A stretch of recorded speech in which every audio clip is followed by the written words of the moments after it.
A'udzubillahi minasyaitonirrajim. Bismillahirrahmanirrahim. Assalamualaikum warahmatullahi wabarakatuh. Alhamdulillahi rabbil alamin. Asyhadu an la ilaha illallah wa asyhadu anna Muhammadan abduhu wa rasuluh. Allahumma sholli ala sayyidina Muhammad wa ala ali sayyidina Muhammad. Asbahna wa asbahal mulku lillah walhamdulillah la syarikalah la ilaha illa huwa wa ilaihi nusur. Asbahna ala fitratil islam wa kalimatil ikhlas wa ala dini nabiyina Muhammadin sallallahu alaihi wasallam wa ala millati abina Ibrahim hanifa wa ma kana minal musyrikin. Allahumma inni asbahtu minka fi ni'matin wa afiyatin wa sitrin fa'atimma alayya ni'mataka wa afiyataka wa sitraka fid dunya wal akhirah. Ibu-ibu rahmatullah, alhamdulillahirabbil alamin. Segala puji bagi Allah yang terus-menerus memberikan pengawalan dalam kehidupan kita, membimbing kita, memberikan sinar di dalam hati kita agar kita masing-masing selalu bisa terjaga ya, dan terus berada pada jalan yang benar ya, setahap demi setahap. Ibu-ibu rahmatullah, kita bersyukur Ramadan terus berjalan dan insya Allah kita pun terus bisa meningkatkan kemampuan kita ya untuk bisa terus menahan ya keburukan dan kemudian menampakkan kebaikan-kebaikan ya, sehingga kita berharap seperti doa-doa kita, hari-hari yang kita lalui itu menjadi hari-hari yang kita bisa menguatkan keimanan, meluaskan pemahaman, ya, memperbagus amal, memperbanyak tabungan-tabungan bekal kita pada hari pertanggungjawaban. Ibu-ibu rahmatullah, kita masih berbincang tentang cinta. Allah dengan segala ketelitian ya di dalam penciptaannya itu memang menciptakan jiwa dengan kemampuan-kemampuan yang akan bisa menjaga ya, mengembangkan ya proses-proses kehidupan manusia. Di antara tugas jiwa itu adalah bagaimana jiwa itu bisa menumbuh kembangkan cinta yang sudah ada, diberikan potensi di dalam jiwanya, menumbuh kembangkan cinta ya, menumbuh kembangkan harapan ya, rojak ya, dan kemudian menjaga stabilitas atau keseimbangan ya proses itu dengan khauf ya, rasa takut dan rasa cemas, sehingga ketika seseorang itu sampai tidak bisa menggerakkan jiwanya, menggerakkan dirinya untuk mengekspresikan cinta ya, sebuah kekuatan yang menjadikan kita itu bisa terdorong semangat ya untuk bisa melakukan, memiliki dan sebagainya ya. Ada orang yang sudah mematikan, dia nggak senang sesuatu ya, nggak suka baik orang baik maupun tidak baik, dia tidak punya rasa gitu ya. Itu artinya dia tidak bertanggung jawab untuk menghidupkan ya jiwanya. Pada setiap jiwa yang hidup ya, pasti dia masih memiliki cinta, karena itu adalah sumber kekuatan bagi seseorang untuk terus bisa berbuat kebaikan. Nah, ibu-ibu rahmatullah, kita perjelas ya. Saya memberikan judul kali ini, bincang-bincang kita kali ini dengan memproses cinta. Ya. Karena cinta itu sudah diletakkan, potensi cinta itu sudah diletakkan di dalam jiwa kita ya. Dan setiap potensi itu harus ditumbuh kembangkan ya agar kemudian berkembang dan memfasilitasi, membantu kita untuk bisa menikmati kehidupan. Ya, memproses cinta.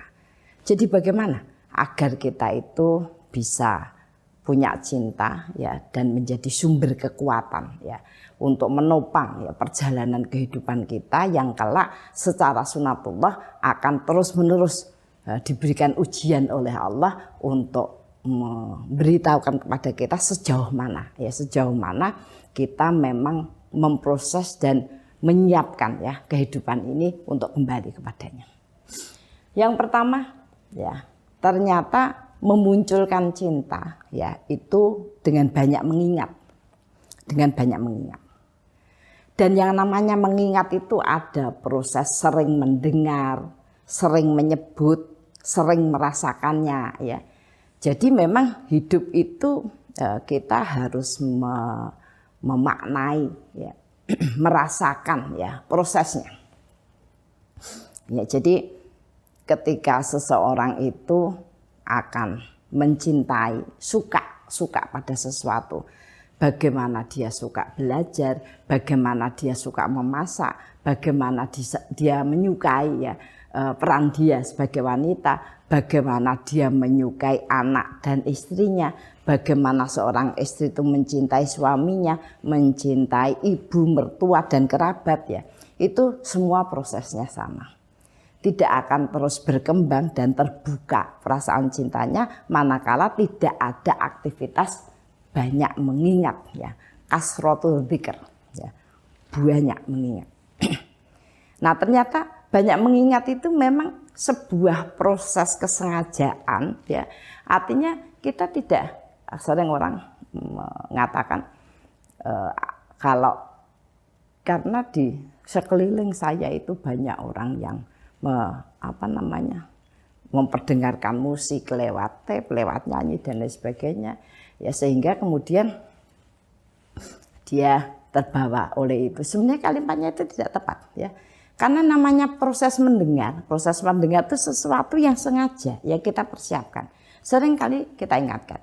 Taruhlah kita itu kepengen mencintai Quran, ya mencintai Quran. Banyak sekarang style kehidupan yang misalnya kita berkendaraan pakai mobil ya, kemudian dinyalakan murotal ya, di setel murotal ya. Murotal ini terdengar ya, kemudian orang yang ada di mobil bicara sendiri-sendiri ya, menyampaikan berbagai pengalaman dengan sukaria gitu ya, tidak mendengarkan murotal, akhirnya tidak terdengar ya, tidak terdengar. Tahu-tahu sudah habis ya, sudah mati dan sebagainya ya. Kita juga begitu, kadang-kadang kita itu dalam keadaan sepi di rumah kemudian menyalakan murotal ya. Kemudian pikiran kita tidak fokus ya, dan ternyata tidak mendengarkan. Akhirnya sampai bacaan itu selesai pun kita tidak merasa, tidak lewat sama sekali ya ke dalam telinga kita tadi ayat-ayat itu bunyinya apa gitu. Nah, artinya bagaimana kita memperbanyak kasratul dzikr, memperbanyak apa yang kita ingat, itu adalah sebuah proses untuk membangun sikap kasratul dzikr. Jadi kita sengaja mendengarkan, kemudian sengaja menyebutkan ya, dan kemudian merasakannya. Ya. Maka kalau ada orang yang bertanya, bolehkah kita itu berzikir dengan jalan-jalan, ada nyapu, ada aktivitas dan sebagainya. Sebenarnya pernyataan itu sih boleh-boleh saja, cuman dia tidak akan merasa banyak memasukkan, banyak mengingat ya. Kenapa? Karena proses kehidupan seseorang itu memang proses yang dilakukan dengan sengaja ya, banyak hal yang dalam kehidupan kita itu ya mungkin saking sibuknya ya, mungkin saking banyak hal ya yang harus dilakukan ya, sehingga ya semuanya berlalu begitu saja. Itu sebabnya kenapa orang itu kadang-kadang sulit mengidentifikasi dirinya. Apa yang dia suka, apa yang dia cita-citakan. Ya karena segala sesuatu yang terjadi itu tidak pernah dirasakan dengan baik. Ya saya ingatkan kembali bahwa proses kasratul dzikir adalah proses mendengar. Ya mendengar. Tidak kedengaran, tidak sengaja, tidak kita sengaja mendengarkan, sengaja mendengarkan ceramah-ceramah di majelis, sengaja mendengarkan untean-untean Al-Quran yang memang suaranya bisa masuk ke dalam hati kita, ya, sengaja mendengarkan banyak, sengaja. Dan fasilitas untuk itu sekarang banyak sekali, ya banyak sekali. Nah, makanya proses merasakan, ya proses mendengar dan menyebutkannya kembali. Ada orang itu ya mungkin karena bukan karena dirinya ya disuruh ikut pengajian, harus ikut pengajian. Kalau tidak ikut pengajian berarti kemudian dia tidak diberikan sesuatu dan lain sebagainya. Akhirnya dia ikut ngaji tapi nggak bisa menyebutkannya. Ya. Apa tadi isi pengajiannya? Ya begitu saja, menyebutkan kembali tidak bisa. Itu artinya memang peluang untuk memproses, ya, peluang sungguh-sungguh untuk memproses masuknya cinta itu tadi ya. Itu ya memang tidak dilakukan dengan baik, ya. Ya padahal kadang-kadang ya cuma 1 jam. Ya maka kita itu setelah proses mendengar, ya dalam bahasa ilmu harus diikat apa yang kita dengar tuh. Baik dengan menyebutkannya kembali atau mencatat.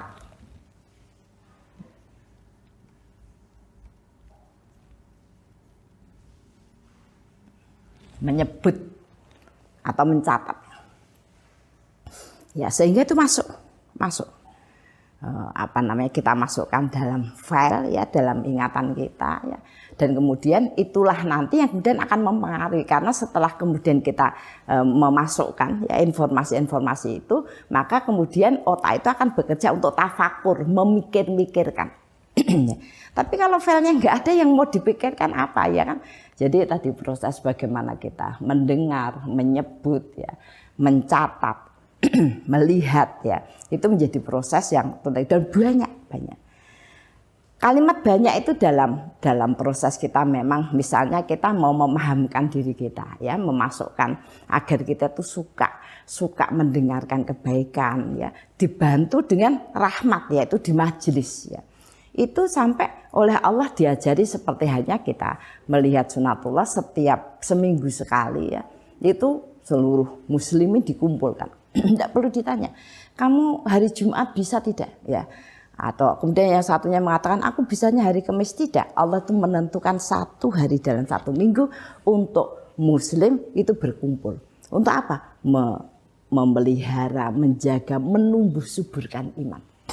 Maka sampai ada ayat yang diwajibkan dalam rukun Jumat itu dengan kalimat ya ayyuhalladzina amanu taqullaha haqqa tuqatih wa la tamutunna illa wa antum muslimun, ya. 1 minggu sekali adalah batasan minimal seseorang menghidupkan hatinya, menghidupkan perasaan cintanya, menjernihkan, menajamkan kembali ingatan-ingatannya terhadap kebaikan, ya. Padahal itu jarak, ya, minimal. Sementara apa yang kemudian kita dengarkan, kita sebutkan, kita lihat dalam urusan dunia itu tidak 1 minggu sekali, bukan setiap hari, ya, tidak setiap jam, bahkan setiap detik kita mendapatkan masukan-masukan, ya, dunia yang sedemikian rupa. Maka wajar kalau kemudian tidak berjuang, orang iman itu tidak berjuang, maka dia akan tergeser, tertutup ingatannya tentang dunia. Maka sekarang misalnya pembahasan bahwa seseorang misalnya laki-laki, ya, itu harus dia diwajibkan atau diwajibkan, ya, agar kemudian mendapatkan keturunan dan sebagainya, diwajibkan nikah. Ya. Nah, karena informasi dunia itu jauh lebih banyak. Kadang-kadang orang itu justru melupakan hakikat nikah itu sendiri. Nikah untuk apa, siapa yang dipilih, dan bagaimana dia akan mendapatkan bagian yang baik sesudah itu, ya. Maka ketika kemudian kita berdoa Rabbana hablana min azwajina wa dzurriyyatina qurrata ayun ya waj'alna lil muttaqina imama, berujung dengan menjadikannya semua menjadi memimpin kebaikan menjadi sebat inspirasi, tapi itu menjadi hilang. Mereka setuju ya, karena proses nikah itu memang proses bagaimana mereka melihatnya sebagai memadukan dua insan ya. Akhirnya yang teringat, yang kemudian ada dalam benaknya itu cinta.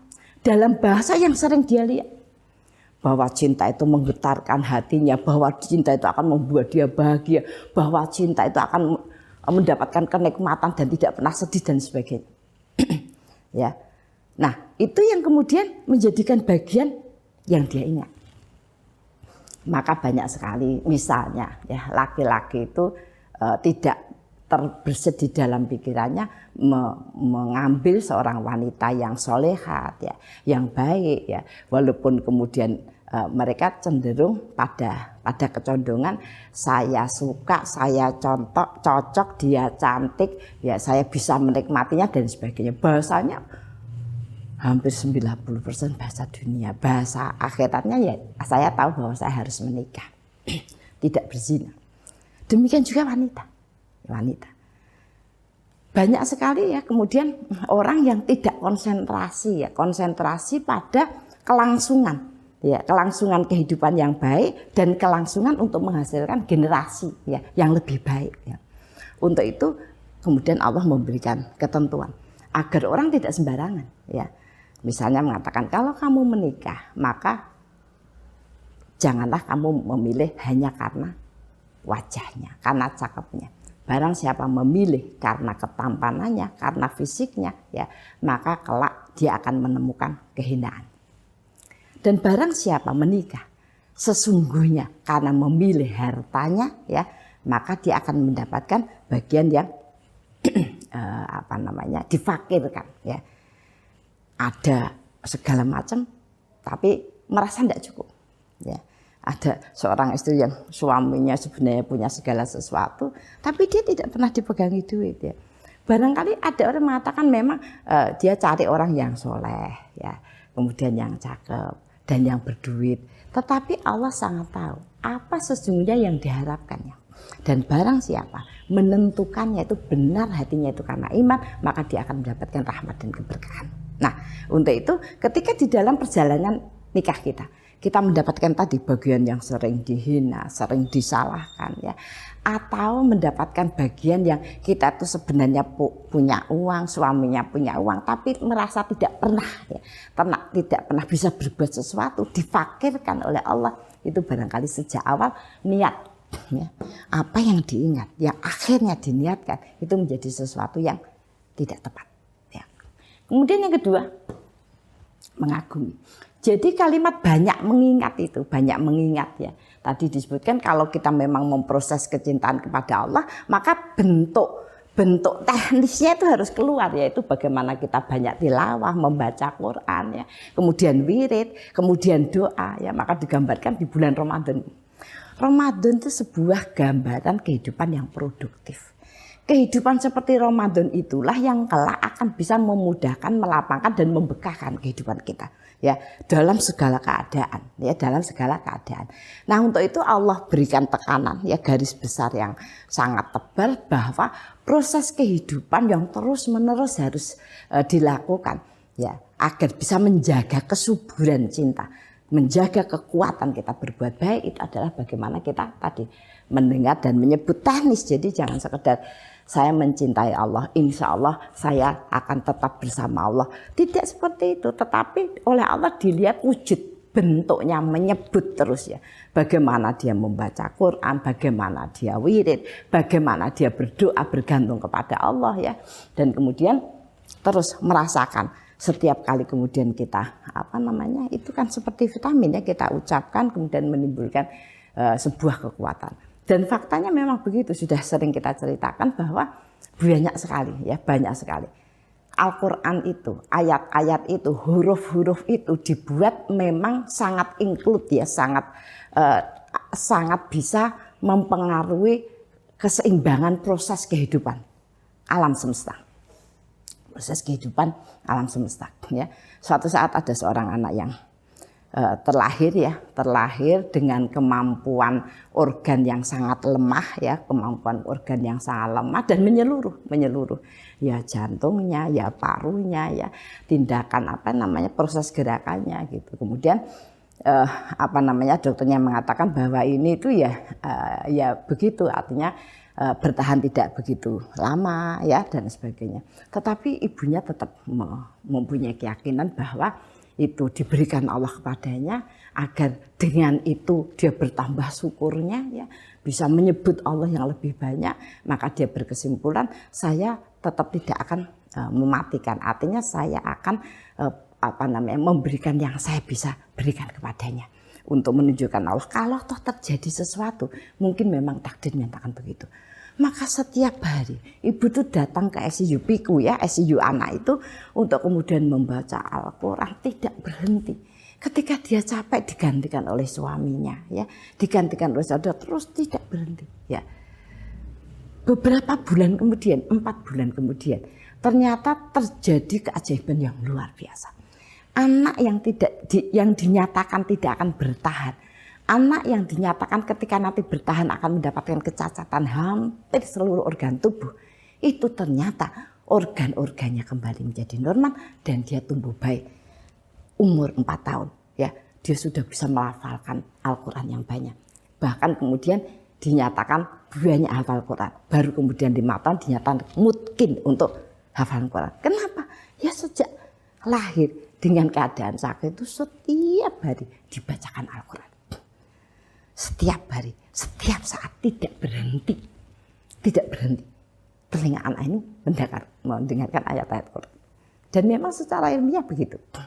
Ayat-ayat Quran itu akan bereaksi pada sel-sel. Kenapa ya? Karena tadi dia mendapatkan bagian ritme yang sama. Ya, ritme yang sama. Sehingga kemudian berkembang sedemikian rupa. Setiap saat telinga itu tidak berhenti. Tidak berhenti. Banyak diingatkan. Banyak disebutkan. Dan akhirnya otaknya itu menyimpan file.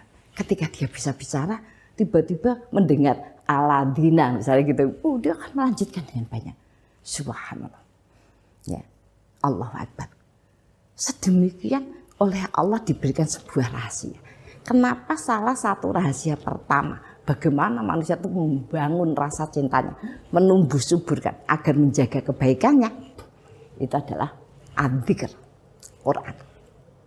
Kenapa? Dalam setiap hurufnya sampai kalimatnya, seluruh tatanan hukumnya itu menggerakkan, menumbuhkan, menjaga, bahkan banyak sekali fakta yang menyatakan bisa menyembuhkan atas kehendaknya. Ya, itu bagian besar.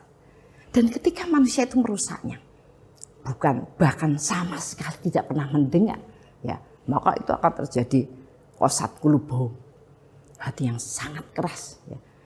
Hati yang sangat keras itu secara teknis ya banyak disampaikan, orang itu ketika sudah tidak ada rasa syukurnya, terima kasihnya dalam bahasa umum, maka orang itu sudah tidak bisa dibina, tidak bisa dijadikan baik. Ya, rasa syukur. Ya, untuk itulah maka Allah itu kemudian memberikan bagian yang teknis harus disebutkan. Bagaimana kita tasbih subhanallah, subhanallah, subhanallah. Kadang-kadang kita nggak ngerti maksudnya apa, tapi terus disuruh menyebutkan. Karena itu jaminan yang akan menjaga, menyuburkan, bahkan memberkahkan, karena itu menjadi bagian yang dicatat oleh malaikat sebagai tabungan. Kenapa? Ya dipaksa Allah begitu. Kalau bukan karena Allah sudah menentukan hal-hal yang akan menghidupkan manusia, manusia itu juga akan banyak kerusakan di dalam proses dirinya dan kehidupannya. Ya.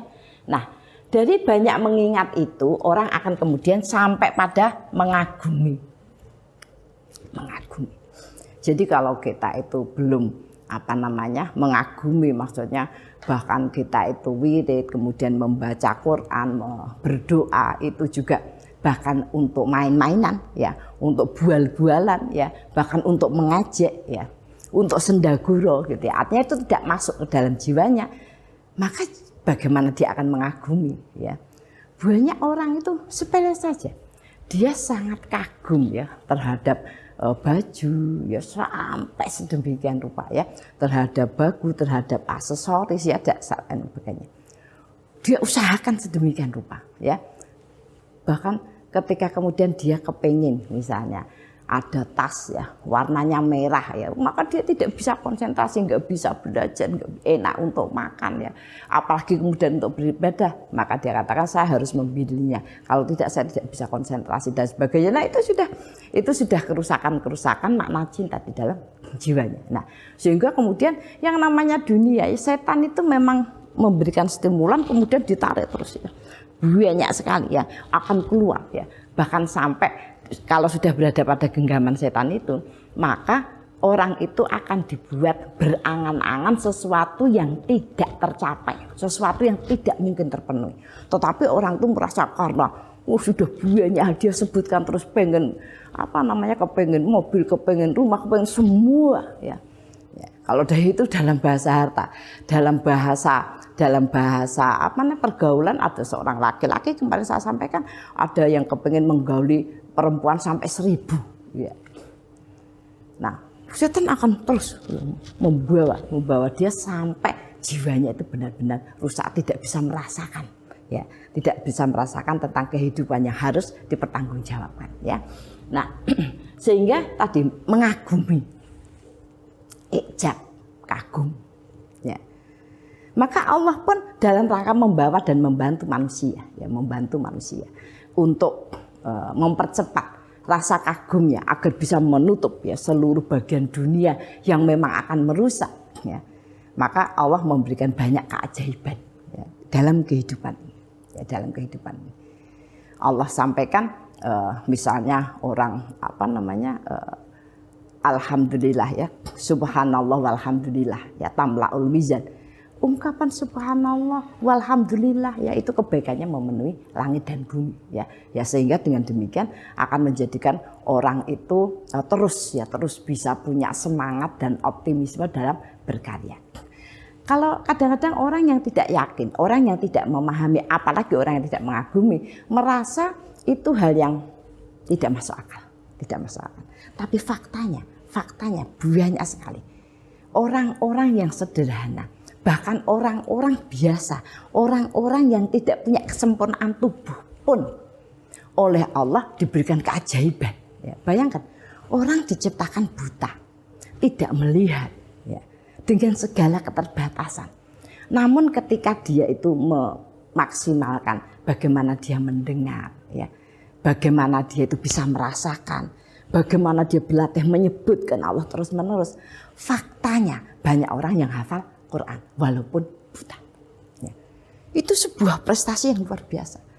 Bahkan kalau dalam bahasa biasa ya, ada orang yang sekedar dia mendengar, kemudian merasakan sedemikian rupa, dia buta. Bahkan dia bisa menggambar anggur yang belum pernah dilihatnya, pisang yang belum pernah dilihatnya, ya, jeruk yang belum pernah dilihatnya, dengan gambaran yang persis dan warna yang tepat. Apa yang kemudian mempengaruhi itu? Ilham. Allah mengarahkan orang yang bersungguh-sungguh berkonsentrasi jiwanya, itu akan terjadi banyak keajaiban. Karena manusia itu mempunyai potensi yang sangat besar. Dan bagaimana potensi itu dikembangkan, ya, itu sesuai dengan bagaimana dia melaksanakan peran dengan baik. Pada suatu ketika ada seorang ibu bertanya sama saya begini, Bu Diah, saya itu punya banyak potensi, tapi tidak punya fasilitas sehingga tidak berkembang. Saya bilang nggak salah tuh kalimat ya. Kalau menurut saya potensi itu bahasa langit. Potensi manusia itu banyak sekali. Kita bahkan tidak menyadari sebesar apa potensi kita. Lalu bagaimana manusia itu mengembangkan potensinya? Maka Allah akan hadapkan kepadanya dengan peran-peran. Setiap orang yang bisa menyempurnakan peran yang diberikan di hadapannya, maka akan berkembanglah potensi yang dia punya. Ya. Nah, sayangnya manusia itu hanya melihat sisi dunianya, sisi teknisnya. Seolah-olah kalau kita tidak les ke sana ke sini, membuat kue atau kemudian ini dan sebagainya, seolah-olah tidak bisa menguasai dunia. Padahal ketika taruhlah seorang wanita itu dia masih ya lulusan pondok, kemudian menikah ya, kemudian dia tidak punya pengetahuan tentang dapur, tentang rumah. Namun ketika kemudian dia memproses dirinya, dia belajar melakukan yang dia bisa, dia sempurnakan peran-peran yang ada di hadapannya, lama kelamaan bahkan dia tidak pernah membayangkan bahwa ternyata dia akan berkembang sebesar itu. Sekali lagi, potensi yang ada pada manusia itu potensi langit. Banyak sekali. Dan bagaimana mengembangkan potensi itu? Hadapi peran yang diberikan kepadamu. Entah peran itu sebagai diri, entah peran itu sebagai anggota keluarga, entah berperan ketika Allah memberikan kita ujian, entah berperan bagaimana kita menolong, semua peran yang diberikan Allah kepada kita, sesungguhnya Allah kepingin mengembangkan potensi kita, ya. Sehingga tadi kita akan mengagumi apa yang Allah berikan kepada kita. Otomatis kalau orang itu punya kemampuan memproses ya kasratul dzikr, maka manusia itu akan banyak bisa merasakan dan mengagumi.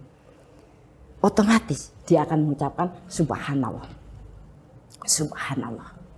Allah tidak pernah salah, Allah tidak pernah keliru. Semua yang terjadi memang Allah persiapkan untuk terus menumbuh kembangkan manusia, ya.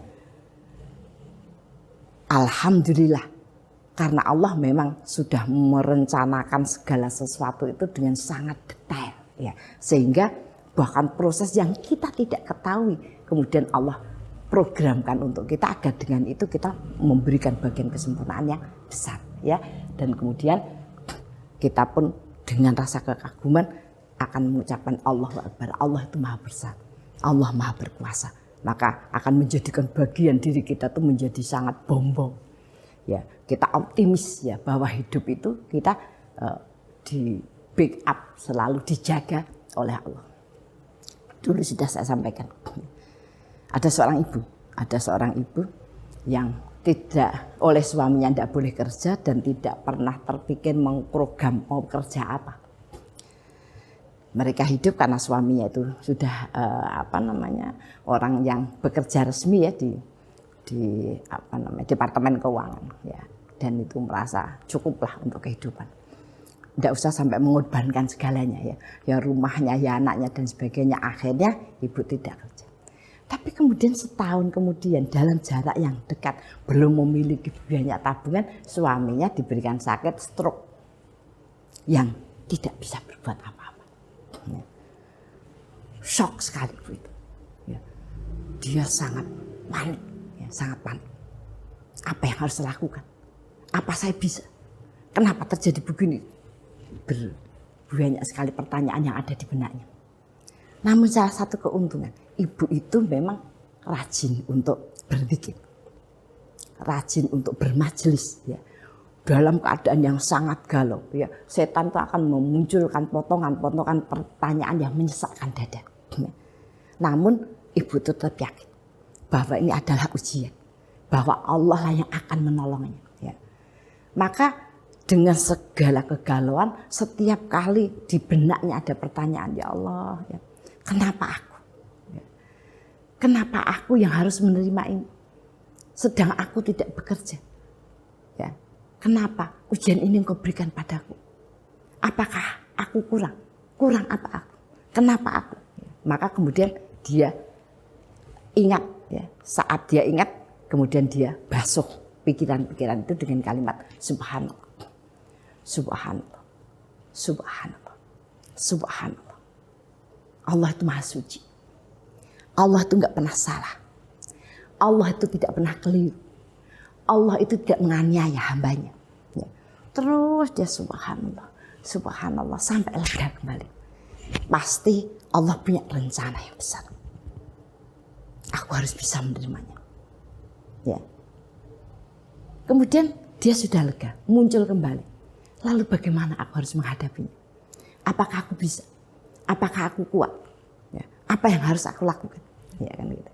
Maka kemudian dia ucapkan la haula wala quwata illa billah. Sesungguhnya kuat, terus dia ungkapkan sampai pertanyaan-pertanyaan yang ada dalam pikiran yang menggalaukan itu hilang. Begitu dia lakukan terus. Ketika dia kemudian akhirnya dia harus memberanikan diri bahwa yang langsung bisa dilakukan tanpa harus memproses dan masih bisa ngurusi suaminya di rumah ya jualan. Maka Allah mendatangkan bantuan padanya. Banyak orang yang kemudian memberikan saran, barang dan sebagainya untuk dijual. Maka mulailah dia jualan. Ya kan? Ketika berjalan, maka dia seolah-olah semua orang menatapnya, melihatnya, ya, mengasihani dia. Seolah-olah banyak yang dipikirkan. Lalu dia lantunkan wirid kembali. Mohon kekuatan kepada Allah. Setiap wirid itu belum bisa menenangkan, diganti dengan wirid yang lain. Kemudian dia berdoa terus begitu.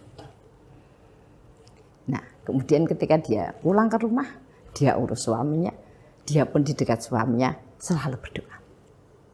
Menenangkan jiwanya, menurunkan energi positif. Ya.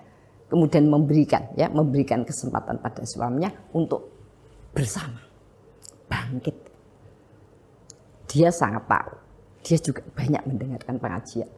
Kalau suasana-suasana yang sangat tidak nyaman dalam dunia, itu lipatan pahalanya besar. Asal kita mampu bertahan untuk bersabar. Bersabar, terus berbuat, tawakal, memperbaiki semua. Dia punya anak 4 perempuan. Namanya anak-anak, banyak hal. Ada kegalauan, ada bunyi begini, begitu, ada juga yang baik. Setiap malam dia datang kepada kamar anak-anak untuk berdoa. Minimal mengurangi kesalahan, minimal mengharapkan masa depan yang lebih baik. Begitu perjalanan kehidupannya. Terus dia kuatkan kesabaran, dia tambah ya bekal-bekal ruhiyah. Dan alhamdulillah beliau bisa menyelesaikan amanah untuk melepaskan pernikahan keempat putrinya. Ya, itu kehidupan. Bahwa ketika seseorang itu memenuhi dadanya dengan kecintaan kepada Allah, kepada kebaikan, akhirnya menjadikan dia ridho, lapang dada, bisa menerima adanya perintah, adanya larangan, adanya ketetapan, baik ketetapan yang baik maupun ketetapan yang buruk. Ya. Nah, itulah yang menjadikan seseorang itu semakin diangkat oleh Allah.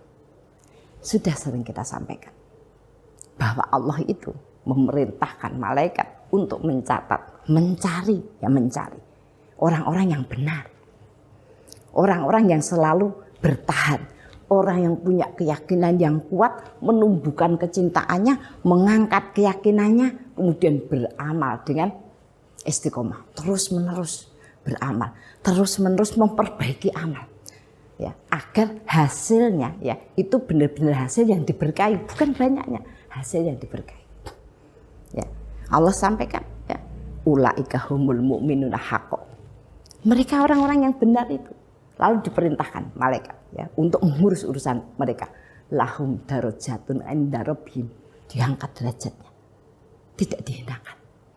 Dia akan tetap hidup dengan semangatnya, merasa mantap karena bisa melakukan apa yang bisa dia lakukan. Bisa memanfaatkan seluruh karunia yang Allah berikan kepadanya. Lahum darajatun inda rabbihim wa maghfiratu. Dihapus dosanya, dipancarkan kebaikannya. Didekatkan dengan orang-orang yang butuh dibimbing sehingga menjadikan investasi kebaikan yang banyak.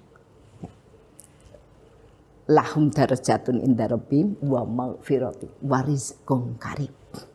Diberikan rezeki yang mulia dan akan memuliakan semua amal, semua orang-orang yang ada di sekitarnya. Ya, itu ridho. Dan ridho itu akan muncul.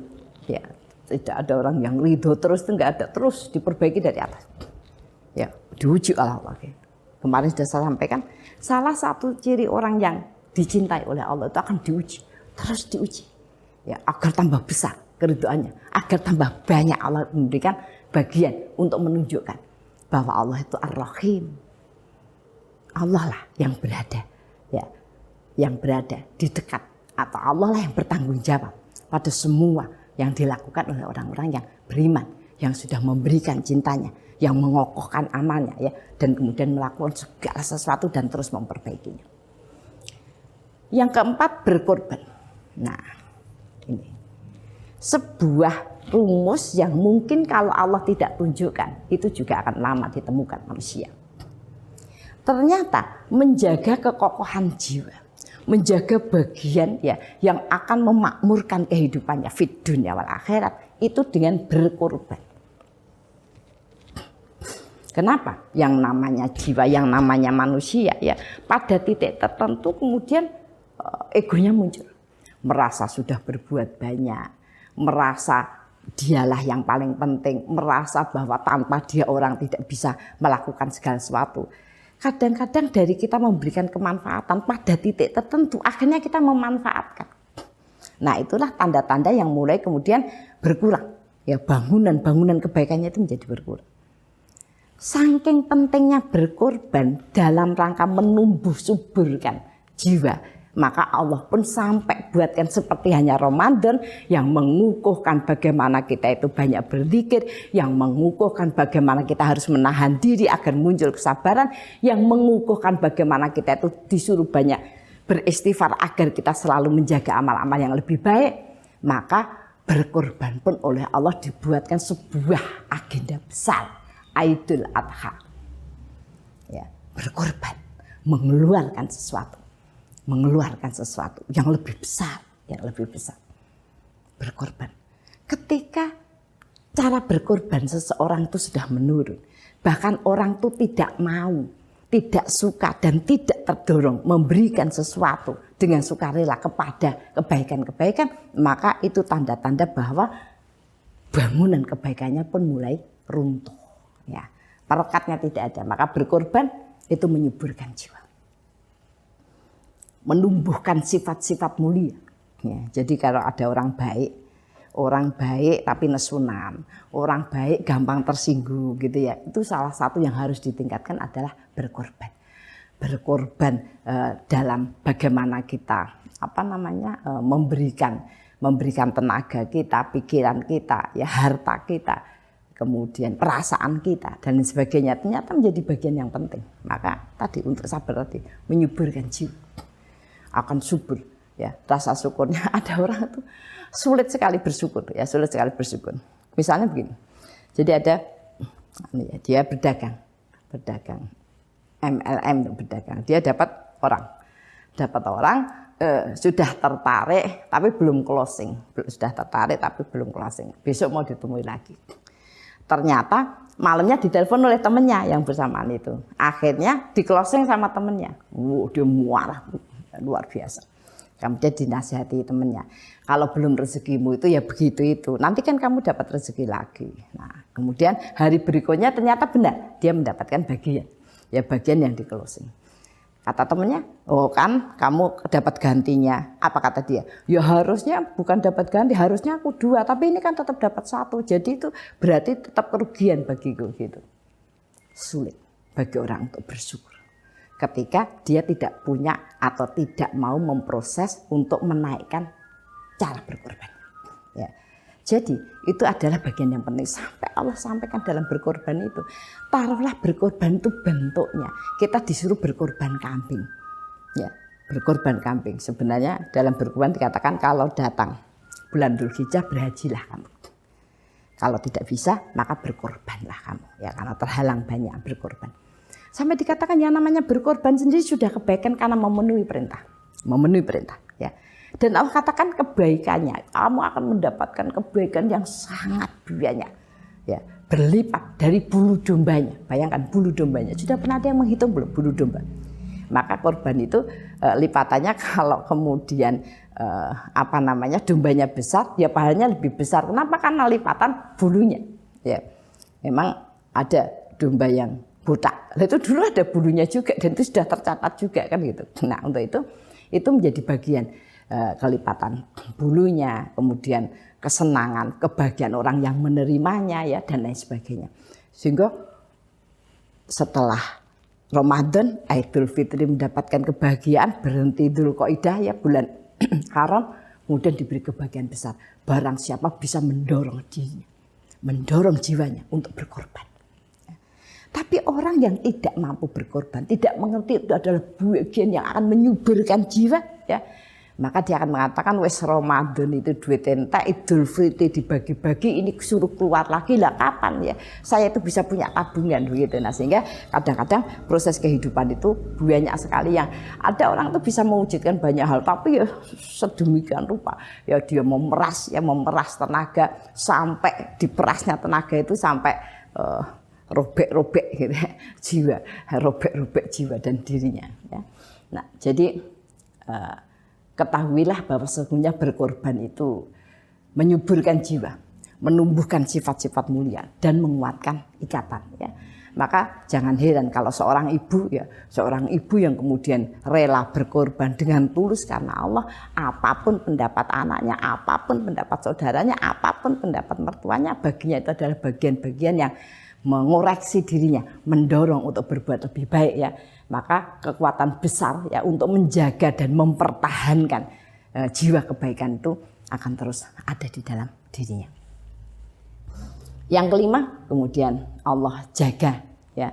Allah berikan penjagaan pada jiwa karena jiwa itu membolak-baliknya seperti daun kering yang diterbangkan angin. Kadang baik sesaat kemudian jelek, kadang berpendapat itu baik sesaat kemudian dia jengkel dan sebagainya. Adalah diberikan kelengkapan dari mahabbah. Itu ada juga khauf, rasa takut, rasa cemas, dan rojak harapan-harapan yang besar yang selalu menghidupkan manusia, memotivasi manusia untuk bisa menikmati kehidupan ya, dan berkarya di dalam perjalanan kehidupannya. Kalau seseorang itu tidak dibekali khauf di dalam jiwanya, maka akan terbangun kebesaran egonya.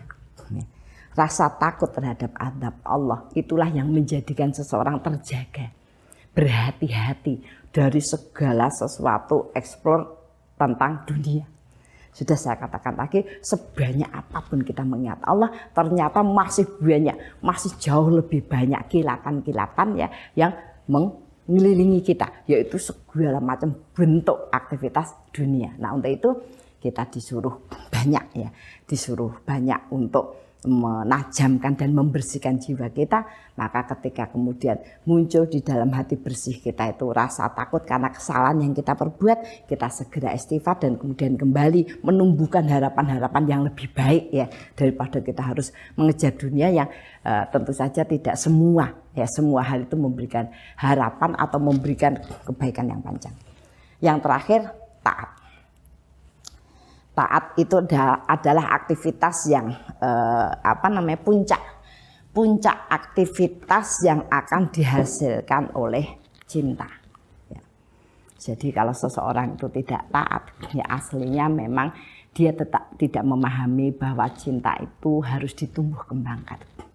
Banyak orang salah paham mengatakan cinta itu tiba-tiba hadir di dalam hatiku, tidak. Tanpa kita itu banyak mengingat, banyak melihat, banyak merasakan, itu pun tidak akan hadir. Jadi ketika ada seseorang ya, tiba-tiba entah ada seorang suami selingkuh, entah seorang istri ya, tiba-tiba dia merasakan suaminya sangat jauh dibanding orang yang dia kenal ya. Dia merasakan, saya tidak tahu kenapa hati saya sekarang mendua, tiba-tiba dia ada di sana, itu tidak masuk akal. Karena seluruh hal yang terjadi dalam jiwa adalah sebuah proses. Sehingga ketika kita tidak menjaganya, maka itu pun akan memperburuk ya, mengikat kita ya dalam berbagai hal yang kurang menguntungkan. Ya. Nah, maka sebenarnya ada cinta, ada khauf, ada harapan itu dalam rangka untuk mengokohkan sikap taat. Karena sesungguhnya hidup itu yang sangat penting, yang terus harus dijaga, dilatih, itu justru ketaatan itu. Ya. Artinya kalimat yang pendek sami'na wa ata'na mastata'tum ya. Kamu dengarkan, terus mencari ya agar kita mendengar kebaikan. Kemudian taat semampumu, maka itulah yang akan mengembangkan dirimu ya dalam kehidupan. Bahkan beberapa waktu kemudian kamu bahkan tidak menyadari seberapa banyak yang kamu dapatkan. Atau kalimat atiullah wa atiur rasul la'alakum turhamun, bahwa sesungguhnya taat kepada Allah dan Rasul itu akan mendapatkan rahmat yang banyak. Kita ingatkan kembali keberhasilan hidup, kesuksesan hidup di dunia wal akhirat itu bukan karena kita bisa, bukan karena kita mampu, bukan karena kita kreatif, namun karena rahmat Allah yang turun kepada kita banyak. Sehingga dengan itulah maka kita terkondisi untuk menjadi semangat, terus berbuat dalam kebaikan dan menjaga kebaikan kita. Fastabiqul khairat. Mudah-mudahan Allah memberikan kesempatan yang banyak untuk terus memproses. Allah tidak pernah menilai hasil, tapi Allah menilai prosesnya karena setiap orang diberikan jatah dan kondisi yang berbeda-beda. Begitu Ibu-ibu, mudah-mudahan sisa Ramadan yang ada pada kita menjadi waktu-waktu yang sangat berharga ya untuk mengolah, memproses, memperbaiki ya kebiasaan-kebiasaan yang menghasilkan amalan yang baik, dan kemudian itulah yang akan mengembangkan jiwa kita, menjaga kita, dan kemudian memaksimalkan kehidupan kita. Mari kita tutup kajian ini dengan doa. Ilaha dinya wa firidailah. Al-Fatihah. A'udzubillahi minasyaitonirrajim. Bismillahirrahmanirrahim. Alhamdulillahirabbil alamin. Arrahmanirrahim. Maliki yaumiddin.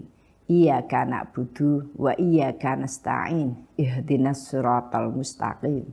Siratal ladzina an'amta 'alaihim ghairil maghdubi 'alaihim waladdallin. Bismillahirrahmanirrahim. Qulillahumma malikal mulki tu'ti mulka man tasya wa tanzi'u mulka mimman tasya wa tu'izzu man tasya wa tudhillu man tasya biyadikal khair innaka 'ala kulli syai'in qadir. Tulijul laila fin nahar wa tulijun nahara fil lail wa tukhrijul hayya minal mayyiti wa tukhrijul mayyita minal hayyi wa tarzuqu man tasya'u bighairi hisab. Rabbana dzalamna anfusana wa illam taghfir lana wa tarhamna lanakunanna minal khasirin. Rabbana ighfir lana wa li ikhwanina alladziina sabaquna bil iman wa la taj'al fi qulubina ghillan lil ladziina amanu rabbana innaka ra'ufur rahim. Rabbana la tuzigh qulubana ba'da idh hadaitana wa hab lana min ladunka rahmah innaka antal wahhab. Rabbana hab lana min azwajina wa dzurriyyatina qurrata a'yun waj'alna lil muttaqina imama. Rabbi firli wali walidayya warhamhuma kama rabbayani shaghira. Allahumma inni nas'alukal huda wat tuqa wal afafa wal ghina. Allahumma inni nas'aluka min khazainil fadlik. Allahumma inni nas'aluka min khazainil fadlik. Allahumma inni nas'aluka min khazainil fadlik. Allahumma inni nas'aluka salamatan fid din wa afiatan fil jasad wa ziyadatan fil ilmi wa barakatan fil rizqi wa taubatan qoblal maut wa rahmatan indal maut wa maghfiratan ba'dal maut. Allahumma hawin alaina fi sakaratil maut wa najatan minan nar wa afa indal hisab. Allahumma inni nas'aluka ilman nafi'an wa rizqan thayyiban wa amalan mutaqabbalan. Allahumma inni nas'aluka sabata fil amrina wa nas'aluka azimata rusdi wa nas'aluka syukra ni'mataka wa husna ibadatika wa nas'aluka lisanan shadiqan wa qalban salima wa khuluqan mustaqima wa na'udzubika min syarri ma ta'lam wa nas'aluka min khairi ma ta'lam wa nastaghfiruka mimma ta'lam innaka antal alamul ghuyub. Allahumma ja'alna muqimas shalah wa min dzurriyyatina. Allahumma ja'alna mafatihal khair wa maghliqash syarri fi kulli zaman wa makan wa ma'kulli insan. Allahumma ja'alna minal ladzina idza ahsanu istabshiru wa idza asa'u astaghfiru. Allahumma ja'alna fi amalina ajran katsira wa sabrun wa rahmah wa hikmah wa barakah. Allahumma rzuqna ya Rabbi fahman nabiyyin wa khibdal mursalin wa ilhamal malaikatal muqarrabin ya arhamar rahimin. Rabbana atina min ladunka rahmah wa hayyi lana min amrina rasyada. Rabbana atina fid dunya hasanah wa fil akhirati hasanah wa qina adzabannar. Subhana rabbika rabbil izzati amma yasifun wa salamun ala mursalin walhamdulillahi rabbil alamin. Kita tutup dengan kafaratul majlis. Subhanakallahumma wa bihamdika asyhadu alla ilaha illa anta astaghfiruka wa atubu ilaik. Alhaqqum birabbik wa takunana minal mumtarin. Assalamualaikum warahmatullahi wabarakatuh.